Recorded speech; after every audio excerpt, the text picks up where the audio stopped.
Hi అండి, అందరూ ఎలా ఉన్నారు? బాగున్నారా? నేను కూడా చాలా బాగున్నాను. ఈరోజు వచ్చేసి ఇంకో మంచి వీడియోతో మీ ముందుకైతే వచ్చేసాను అనమాట. మన ఛానల్ ఎవరైనా ఫస్ట్ టైం చూస్తున్నట్లయితే లైక్ చేయండి, షేర్ చేయండి, సబ్స్క్రైబ్ చేసుకోండి. వీడియోలోకి అయితే వెళ్ళిపోదాం.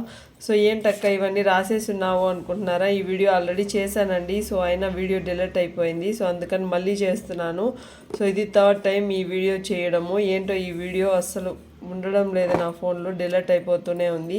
సో వీడియోలోకి అయితే వెళ్ళిపోదాం. సో గోల్డ్ జ్యువెలరీని ఈజీగా ఎలా కొనొచ్చు అనేది ఈ వీడియోలో క్లారిటీగా అయితే ఎక్స్ప్లెయిన్ చేశాను. ఎండ్ వరకు చూడండి, మధ్యలో స్కిప్ చేయొద్దు. కొన్ని టిప్స్ అయితే చెప్పాను అనమాట. మీరు మధ్యలో స్కిప్ చేస్తే మీరైతే మిస్ అయిపోతారు. ఓకేనా? వీడియోలోకి అయితే వెళ్ళిపోదాం. స్కీమ్స్లో కాకుండా గోల్డ్ ఈజీగా ఎలా కొనొచ్చో ఈ వీడియోలో చూస్తారు మీరు. సంఘం లోన్స్ అని, క్రాప్ లోన్స్ అని 2 లోన్స్ తీసుకొని హ్యాపీగా మీరు గోల్డ్ అయితే పర్చేస్ చేయొచ్చండి. సో గోల్డ్ లోన్స్, సంఘం లోన్స్ అప్పు కదండి, మీరు అప్పు చేసి మరి గోల్డ్ కొనమంటున్నారు ఏంటండి అనుకుంటున్నారా? సో ఇవి మనకు లో ఇంట్రెస్ట్ అయితే ఉంటుంది. సో కొంతమందికి తప్పనిసరి పరిస్థితుల్లో కొనాలి తప్పదు అన్నప్పుడు ఇలాంటివి మీరైతే యూజ్ చేసుకోవచ్చు. లేదు మాకు టైం పట్టినా మేము స్కీమ్స్లోనే కొంటాము అనుకుంటే స్కీమ్స్లో కూడా కొనుక్కోవచ్చు అనమాట. సో స్కీమ్ మనం 11 మంత్స్ తర్వాత కొంచెమైనా పెరుగుతుంది కండి గోల్డ్. సో నేను ఇప్పుడే కొనుక్కోవాలి, ఇప్పుడే వేసుకోవాలి, నాకు కావాలి ఇప్పుడే అన్నట్టు కొన్ని సిచ్యువేషన్స్ అయితే ఉంటాయి. సో అలాంటప్పుడు మాత్రమే ఇలాంటివి మనం యూజ్ చేసుకోవచ్చు అనమాట. సో అందులో తక్కువ ఇంట్రెస్ట్ వస్తుంది కాబట్టి నేను దీన్ని సజెస్ట్ చేశాను. క్రెడిట్ కార్డులో కూడా కొంతమంది కొనుక్కుంటూ ఉంటారు. సో అందులో ఎక్కువ ఇంట్రెస్ట్ పడుతుంది. మనం కట్టకపోతే 18% to 20% వాళ్ళైతే ఇంట్రెస్ట్ వేస్తూ ఉంటారు. సో అలా కాకుండా ఇలా లో ఇంట్రెస్ట్తో తీసుకుంటే మనకు రిస్క్ తక్కువ ఉంటుంది కాబట్టి సో నేను ఇలా ప్లాన్ చేసుకున్నాను అనమాట. ఇలా చెప్తున్నాను మీకు అంతే. సో కొంతమందికి గోల్డ్ కొనాలి, వేసుకోవాలనే ఆశ ఉంటుంది, కానీ ఇప్పటికిప్పుడు వేసుకోవాలని చాలామందికి ఉంటుంది. సో 1 year ఎవరు ఆగుతారు అనే వాళ్ళకి ఇలా లోన్స్ తీసుకుంటే హ్యాపీగా మీరైతే గోల్డ్ అనేది పర్చేస్ చేసుకోవచ్చు. సో సంఘం లోన్స్ మీకేం 1,00,000 ఇచ్చారండి, 1,00,000 to 2,00,000 ఇస్తారు. సో ఆ 1 to 2 lakhsలోనే మనకి ఏం కావాలో ఆ జ్యువెలరీ అనేది కొనుక్కోవచ్చు.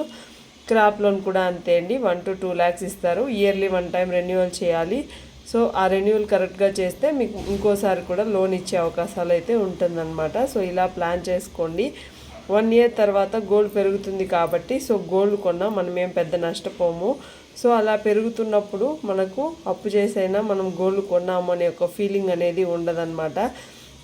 సో అంతా బాగుందండి. జిఎస్టీ, వ్యాట్, మేకింగ్ ఛార్జెస్ ఎవరు కడతారండి అనుకుంటున్నారా? మీరే కట్టాలండి. సో అది ఎలా అంటే మీకు 1 yearకి ఒకసారి 50% అయితే తగ్గుతూ ఉంటుంది షోరూమ్స్లో, మీరు చూస్తూ ఉండండి. సో అలాంటప్పుడు అయితే కొనుక్కోవచ్చు.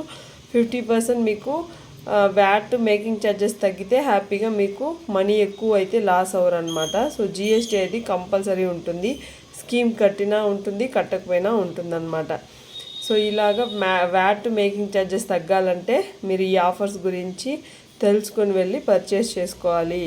సో మీరు ఏమేమి కొనుక్కోవాలి అంటే గోల్డ్ జ్యువెలరీ కానీ, కాయిన్స్ కానీ, బిస్కెట్స్ కానీ ఈ 3 కొనుక్కోవచ్చు. జ్యువెలరీ వేసుకోవాలి అనుకుంటే కొనుక్కోండి. లేదు మాకు ఇప్పుడు మనీ వచ్చింది, సంఘం లోన్ తీసుకోవాలంటున్నారు, నాకు ఇప్పుడేం జ్యువెలరీ అవసరం లేదు అనుకుంటే కాయిన్స్ కానీ, బిస్కెట్స్ కానీ తీసుకోవచ్చు అనమాట.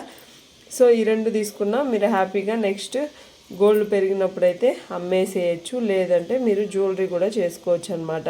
లేదు మాకు గోల్డ్ జ్యువెలరీనే కావాలనుకుంటే హ్యాపీగా తీసేసి మీకు అవసరం లేనప్పుడు బ్యాంక్లో పెట్టుకొని అప్పు అయితే తిరిగి కట్టేయచ్చు. లేదు మేము సావరెన్ గోల్డ్ బాండ్స్ అయితే కొనుక్కుంటామండి, 8 years మేము హోల్డ్ చేయగలుగుతాము అనుకుంటే సో అది కూడా కొనుక్కోవచ్చు. గోల్డ్ ఎప్పుడు వేస్ట్ అవ్వదండి. గోల్డ్ మీద మీరు ఇన్వెస్ట్మెంట్ పెట్టినప్పుడు ఎలాంటి వేస్టేజ్ అనేది మీకు ఉండదు. సో ఈరోజు ఉన్న రేటు రేపు ఇంకా పెరుగుతూనే ఉంటుంది కానీ తగ్గదు. సో అది మనీ అయితే అలాగే ఉంటుంది. సో అందుకని చెప్పి గోల్డ్ మీద ఇన్వెస్ట్మెంట్ చేయమని చెప్తున్నాను. సో ఇలాగా మీరు కొనుక్కున్నప్పటికీ మీరు సంఘం లోన్స్ కట్టాలి కదా, మంత్లీ లోన్ అయితే కట్టాలి. సంఘం లోన్స్, స్క్రాప్ లోన్ అయితే 1 yearకి ఒకసారి కట్టాలి కాబట్టి సంఘం లోన్స్ ఎలా కట్టాలి అంటే స్కీమ్స్ కట్టే అంత అమౌంట్ మీరు ఎత్తిపెట్టుకొని సంఘం లోన్ కడితే సరిపోతుందండి. మీరైతే ఆ 1 lakh to 2 lakhs అప్పునైతే తీర్చేయచ్చు 1 to 2 yearsలో. సో అలా చేసుకుంటే మీకు ఈజీగా గోల్డ్ జ్యువెలరీ ఉన్నట్టు ఉంటుంది, అలాగే తక్కువ ఇంట్రెస్ట్తో కూడా మీకు మనీ అయితే వస్తుంది. సో జ్యువెలరీని బ్యాంక్లో పెట్టి కూడా ఇప్పుడు ఈ క్రాప్ లోన్ ఎలా తీర్చాలి అంటే జ్యువెలరీని బ్యాంక్లో పెట్టేసి ఆ అప్పునైతే తీర్చేయండి. సో మళ్ళీ బ్యాంక్లో నుంచి జ్యువెలరీ తెచ్చుకోవాలి కదండి అనుకోవచ్చు. సో అదేముందండి, గోల్డ్ రేట్ పెరుగుతూ ఉంటుంది కాబట్టి సో మీ దగ్గర మనీ ఉన్నప్పుడైతే వెళ్ళి తెచ్చేసుకోవచ్చు హ్యాపీగా. సో ఇలాగ కొన్ని టిప్స్ అయితే మీరు ఫాలో చేశారంటే హ్యాపీగా మీరైతే గోల్డ్ అయితే కొనేసుకోవచ్చు. మిడిల్ క్లాస్ ఫ్యామిలీ కానీ లోయర్ మిడిల్ క్లాస్ ఫ్యామిలీ కానీ మీ తాహతకు తగ్గట్టు మీరైతే కొని తెచ్చిపెట్టుకోవచ్చు అనమాట. సో ఎలాంటి వాళ్ళైనా గోల్డ్ అయితే కొనుక్కోవచ్చండి. ఈ టిప్స్ అయితే ఫాలో అవ్వండి. Next GST, VAT, making charges చెప్పాను కదా ముందుగానే. ఆఫర్స్ ఉన్నప్పుడు కొంటేనే మీకు వ్యాట్, మేకింగ్ ఛార్జెస్ అనేది తగ్గుతుందన్నమాట. సో గోల్డ్ కాయిన్స్ కొన్నా, బిస్కెట్స్ కొన్నా కూడా మీకు మేకింగ్ ఛార్జెస్ అనేది ఉంటుంది. సో అవన్నీ చూసి కొనుక్కోండి. జిఎస్టీ అయితే ప్రతి ఒక్కదానికి కంపల్సరీ అయితే ఉంటుంది. సో మీకు ఇంకేదైనా డౌట్స్ ఉంటే కామెంట్ చేయండి. సో ఈ వీడియో మీకు నచ్చిందనే అనుకుంటున్నాను. నచ్చితే ఒక లైక్ ఇవ్వండి, అలాగే సబ్స్క్రైబ్ చేసుకొని చూడండి. బాయ్.